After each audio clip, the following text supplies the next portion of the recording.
How can you have more fun when drawing? In this video, we will explore 3 tips to help you maximize the enjoyment you get from the time you spend drawing. These tips are focused on drawing, but do apply to making art in general as well. Stick around till the end, because I'll also share a little challenge that might completely change the way you approach drawing. So, tip number 1, draw what you are genuinely interested in. This sounds obvious, but it's important. Get back to your roots and draw the subjects you love, in the styles that you enjoy. Have a look through earlier drawings and sketchbooks and recall the drawings that made you the happiest. Which sketches did you simply enjoy making the most? For example, if you love sketching manga characters in your sketchbook, go for it. If you like expressive abstract mark making on huge sheets of paper, start putting pencil to paper again. Often we can get bent out of shape without even realising.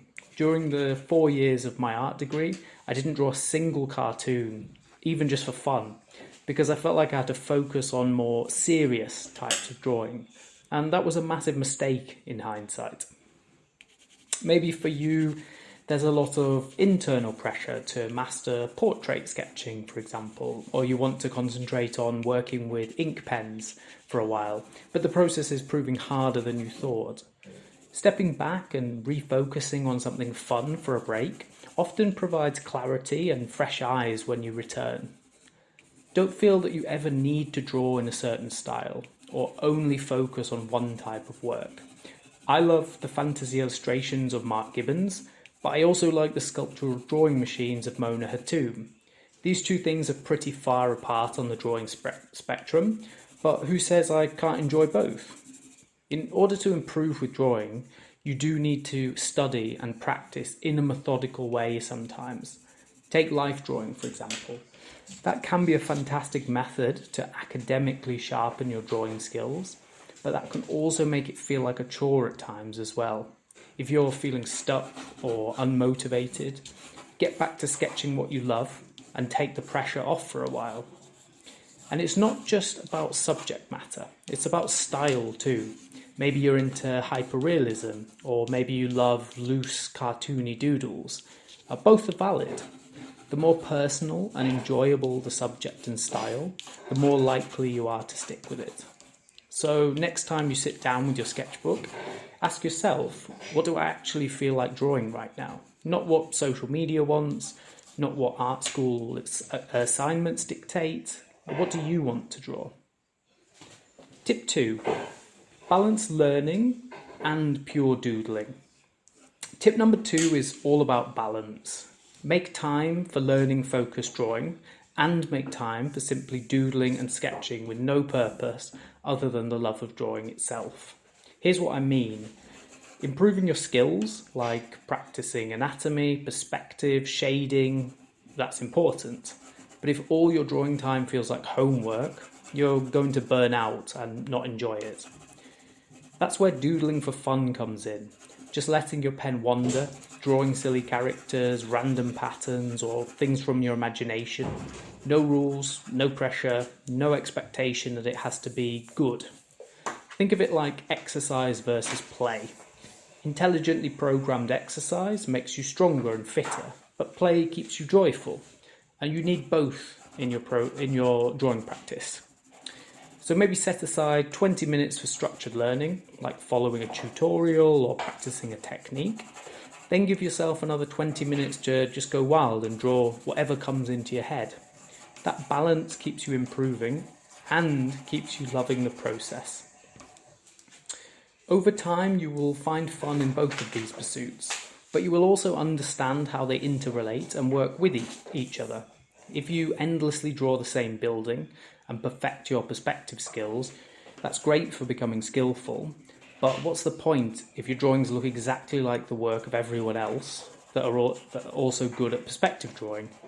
When you additionally develop the creative and purely expressive side of your drawing vocabulary, you will add a new dimension to your work. This will make your drawings completely unique and honestly better. Now, the reversal is also true. If you spend 100% of your time simply doodling, with no attempts to challenge yourself, learn new skills or push your drawing abilities, your doodles will probably always look the same. But when you add in those new perspective skills that you just learned, or the improved understanding of anatomy you've gained from life drawing, your expressive sketches will start moving in new, unique and exciting directions. To be clear, you can do exactly what you want when you draw. But I would recommend balancing these two aspects in your work if you want to enjoy yourself and improve at the same time. Tip number 3. Introduce new materials. Using the same pen and paper every day can start to feel stale. Sometimes, all it takes to reignite your excitement is trying something new.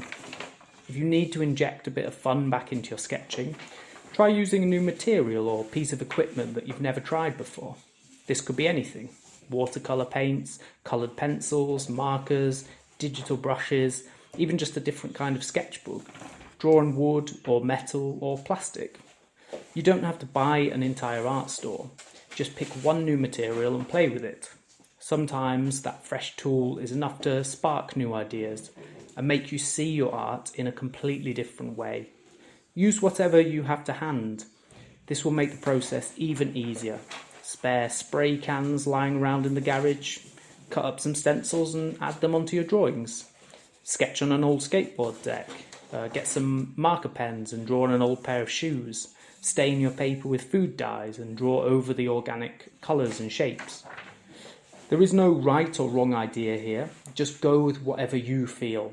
Have fun with it, that's the point. And the final challenge. So those are my 3 top tips to have more fun drawing. The first tip, draw what you love. The second tip, balance learning with pure doodling. And the third tip, shake things up with new materials. And here's my challenge for you. This week, try at least one of these tips. Pick your favourite, commit to it for a few days, and see how it changes the way you feel about drawing. As an extra bonus, I want to tell you about the drawings of a fantastic Scottish artist called Charles Avery. Charles Avery was born in 1973 in Oban in Scotland and is a contemporary artist best known for his long-term imaginative project, The Islanders, through which he has, since about 2004, constructed a fictional island and expressed it via drawings, text, sculptures, installations and objects. He draws the geography, flora, cosmology, inhabitant, architecture and the social life. He currently lives and works in London and also on Mull in Scotland. His work is often described as combining an atomic mode, abstract and geometric elements, with a mystic mode, figurative, narrative drawings, and he tries to probe questions in philosophy, mathematics and metaphysics. And also he's someone who injects fun into his work. His characters are real and idiosyncratic, and that's what gives magic to his work as well. His artworks are held in public collections, including the National Galleries Scotland, the Tate, Museum Boijmans van Beuningen and many others. And if you do know, let me in the comments. I'd love to hear what worked for you. And in this video, if this video helped you, hit the like and subscribe for more drawing tips and challenges.